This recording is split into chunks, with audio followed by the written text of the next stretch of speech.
ویدیو شماره 7 تصمیم گیری کمیسیون. بر اساس قانون، کمیسیون درباره تقاضای پناهندگی تو در روزهای بعد از شنیدن حرفهای تو تصمیم میگیرد و تصمیم خود را به کوئستورا میفرستد.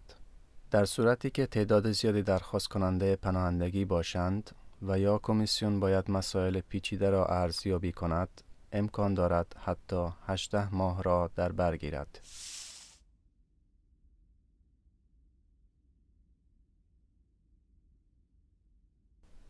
اغلب هفته ها و ماه ها طول می کشد تا تصمیم به کوئستورا برسد. در مدت تصمیم گیری حق داری تا در اسپرار زندگی کنی.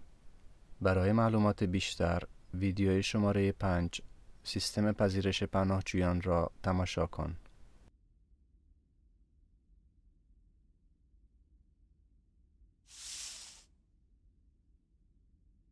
اگر در اسپرار جای نباشد، در کارا و یا در جایی که در حال حاضر هستی باقی میمانی و یا به محل موقتی می روی تا در اسپرار یا کارا برای تو جای پیدا شود.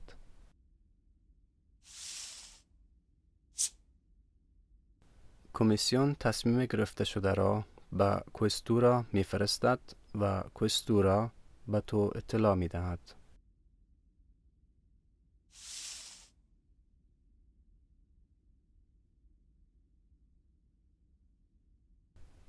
اگر کودکان زیر 18 سال داری، کمیسیون درباره هر کدام به صورت جداگانه تصمیم میگیرد. مثلا اگر برای 2 نفر از اطفالت تقاضای پناهندگی کنی، کوئستورا باید 2 کاغذ جداگانه که تصمیم کمیسیون در آنها نوشته شده است را به تو بدهد.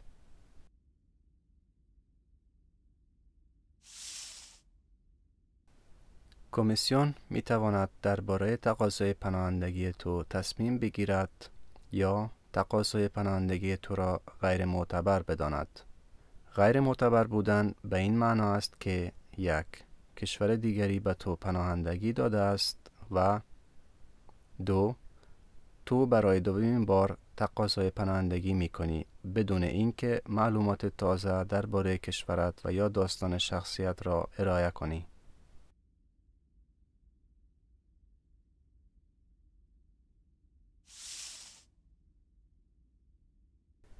در این 2 صورت غیر معتبر بودن، به هر حال کمیسیون باید ارزیابی کند که درخواست پناهندگی تو قابل بررسی است یا خیر.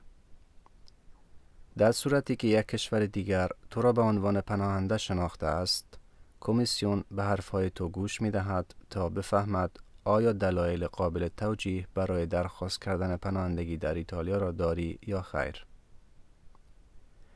در صورتی که برای بار دوم درخواست پناهندگی کنی، کمیسیون از تو می خواهد تا در مدت زمان 3 روز اسناد و شواهدی را بفرستی که برای درخواست بار دوم قانع کننده باشند.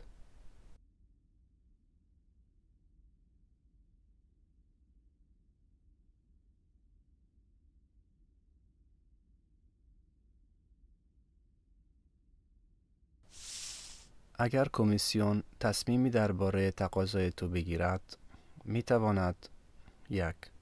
به تو پناهندگی بدهد، 2. به تو حمایت سویسیداریا بدهد، 3. حمایت حقوق بشری یا اومانیتاریا بدهد، یا 4. تقاضای پناهندگی تو را رد کند. رد تقاضا به این معنا است که تو نمی توانی در ایتالیا تحت حمایت باشی. برای اینکه بفهمی چرا کمیسیون تقاضای تو را رد می کند، با فایل صوتی شماره 8 جواب منفی به درخواست پناهندگی گوش کن. به رسمیت شناختن حمایت تو به این معنا است که می توانی در ایتالیا اجازه اقامت داشته باشی. برای معلومات بیشتر راجع به تشخیص حمایت بین‌المللی، ویدیوی شماره 9 به رسمیت شناختن حمایت بین‌المللی را به تو توصیه می کنیم. بر روی کاغذی که تصمیم نوشته شده است، کمیسیون باید این مطالب را بنویسد: دلیل دادن حمایت به تو، کدام معلومات را آنها مطالعه کردند تا اوضاع کشور تو را بررسی کنند؟ اگر می توانی درخواست تجدید نظر کنی، در کدام دادگاه می توانی این درخواست را کنی و تا کدام تاریخ می توانی این درخواست را انجام دهی؟ برای معلومات بیشتر درباره درخواست تجدید نظر، ویدیوی شماره 8 تقاضای تجدید نظر در دادگاه را ببین. اگر درخواست تجدید نظر کنی و تا بعد از تمام شدن مهلت تعیین شده توسط کمیسیون در ایتالیا بمانی، حضور تو در ایتالیا غیر قانونی محسوب می شود. پلیس می تواند تو را توقیف کند و به تو یک ورق می دهد که فولیو دی اسپولسیونه نامیده می شود. در این صورت تو باید ایتالیا را ترک کنی و تا 3 و یا حد اکثر 5 سال نمی توانی به ایتالیا بازگردی.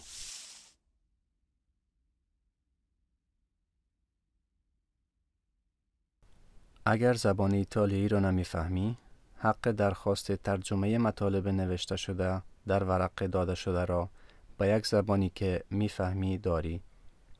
از نظر قانونی این ترجمه باید به زبان انگلیسی، فرانسوی و یا اسپانیایی باشد.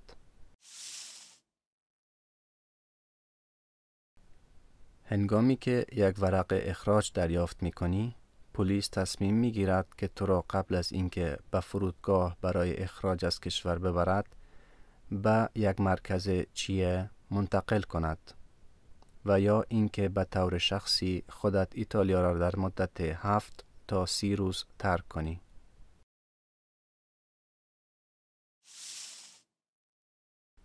اگر فولیو دی اسپولسیونه را دریافت کردی، از یک وکیل کمک بخواه.